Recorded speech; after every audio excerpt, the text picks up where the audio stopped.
चलो, मैं आपको एक यात्रा पर ले चलता हूं।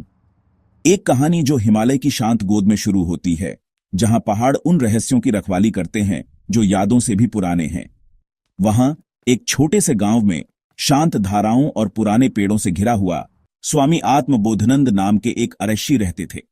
उनका चेहरा हमेशा चमकता रहता था और उनकी आंखों में वह गहरी शांति थी जिसकी हम सभी को चाहत होती है। गांव वाले स्वामी का बहुत सम्मान करते थे। वह केवल शब्दों से नहीं सिखाते थे, वह जो सिखाते थे उसे जीते भी थे। उनका जीवन एक शांत सुबह जितना सरल था।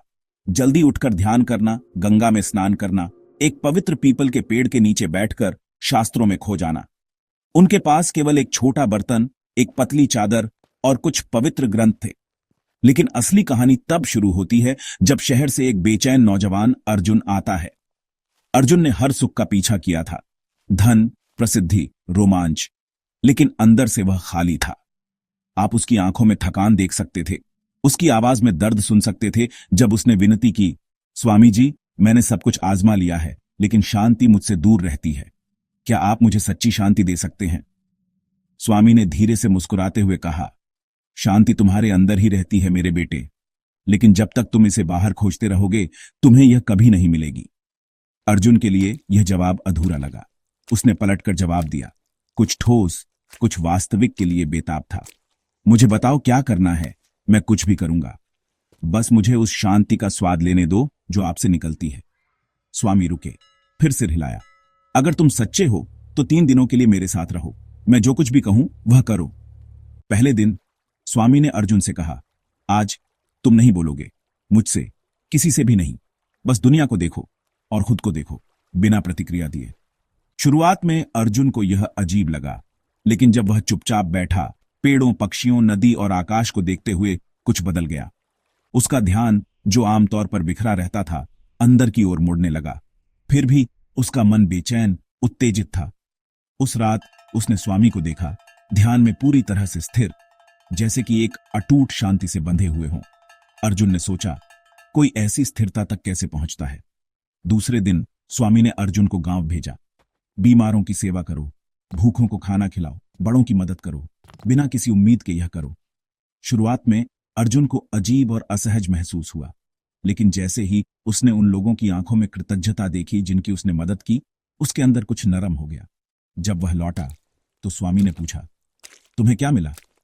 अर्जुन ने जवाब दिया, शांति नहीं, लेकिन एक ऐसी हल्कीपन है जिसे मैं समझा नहीं सकता। स्वामी मुस्कुराए, सेवा खुद को भूलने की कला है। जब मैं मिट जाता है तो शांति का मार्ग खुल जाता है। तीसरे दिन स्वामी अर्जुन को एक पहाड़ की चोटी पर ले गए।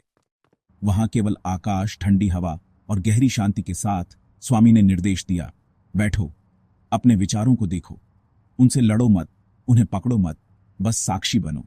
तुम अपने विचार नहीं हो, अपना मन नहीं हो, अपना शरीर भी नहीं हो, तुम शांत साक्षी हो। शुरुआत में अर्जुन का मन तेजी से दौड़ा, लेकिन धीरे धीरे उसके विचार शांत हो गए और एक गहरी शांति छा गई।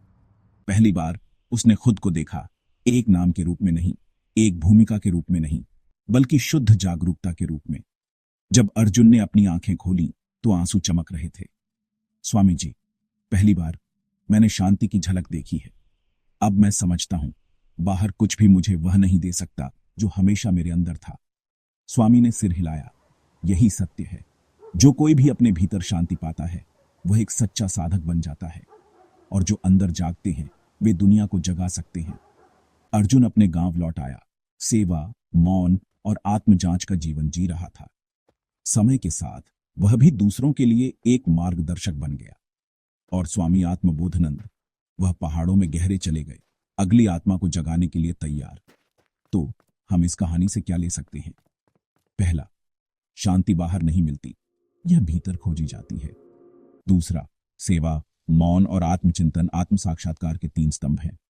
और तीसरा, अहंकार के घुलने पर ही सत्य वास्तव में चमक सकता है। सच्ची शांति की इस खोज में मेरे साथ जुड़ने के लिए धन्यवाद।